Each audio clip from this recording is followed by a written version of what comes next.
រដ្ឋមន្ត្រីក្រសួងរ៉ែថាកម្ពុជាមិនទាន់អាចសាងសង់រោងចក្រចម្រាញ់ប្រេងកាតបានទេរដ្ឋមន្ត្រីក្រសួងរ៉ែនិងធម្មពលលោកកែវរតនៈអះអាងថាកម្ពុជានឹងមានរោងចក្រចម្រាញ់ប្រេងកាតយ៉ាងយូរ3ឆ្នាំខាងមុខប្រសិនបើដំណើរការចរចារវាងរដ្ឋាភិបាលកម្ពុជានិងក្រុមហ៊ុនវិនិយោគមួយចំនួនពុំរៀងស្ទះដោយកត្តាអ្វីមួយថ្លែងនៅចំពោះមុខអ្នកសារព័ត៌មានក្នុងកិច្ចប្រជុំកំពូលធុរកិច្ចអាស៊ានកម្ពុជាឆ្នាំ2026លោកកែវរតនៈក៏បានឲ្យដឹងទៀតថា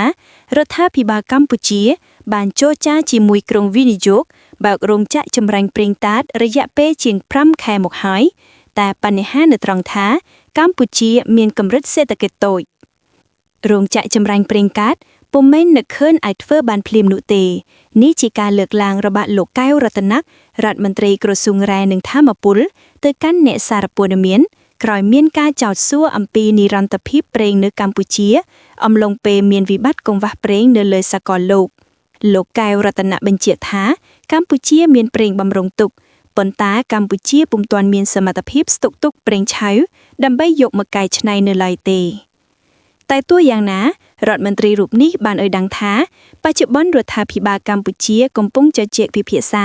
ជាមួយក្រុមហ៊ុនវិនិយោគអំពីលទ្ធភាពសាងសង់រោងចក្រចម្រាញ់ប្រេងនៅកម្ពុជាក្រុមក្តីរំពឹងថាកម្ពុជានឹងមានរោងចក្រប្រេងកាតជាផ្លូវការយ៉ាងយូរ3ឆ្នាំទៀតប្រសិនបើដំណើរការចរចាពុំជាប់គាំងក៏ប៉ុន្តែបញ្ហានៅត្រង់ថាកម្ពុជាមានមាត្រាស្ថានទីផ្សារសេដ្ឋកិច្ចតូចខណៈរោងចក្រចម្រាញ់ប្រេងកាតត្រូវការមាត្រាស្ថានទីផ្សារសេដ្ឋកិច្ចធំនេះបើតាមលោកកែវរតនៈជាការកត់សម្គាល់តម្លៃប្រេងបានហក់ឡើងជាបន្តបន្ទាប់ក្រោយអ៊ីរ៉ង់បិទច្រកសមុទ្រអាហ្វមូសទាំងស្រុងដើម្បីឆ្លើយតបទៅនឹងការវាយបណ្ដាក់រួមគ្នាដោយសហរដ្ឋអាមេរិកនិងអ៊ីស្រាអែល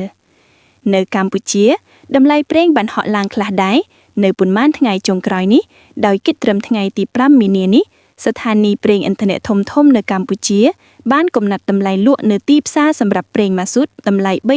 3850រៀលក្នុង1លីត្រប្រេងសាំងធម្មតាតម្លៃ3850រៀលក្នុង1លីត្រនិងប្រេងសាំងស៊ុបពែតម្លៃ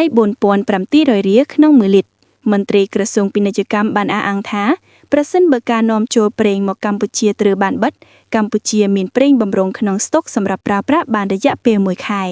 សូមជម្រាបថាកាលពីខែមករាឆ្នាំ2026កម្ពុជាបានចំណាយលុយប្រមាណ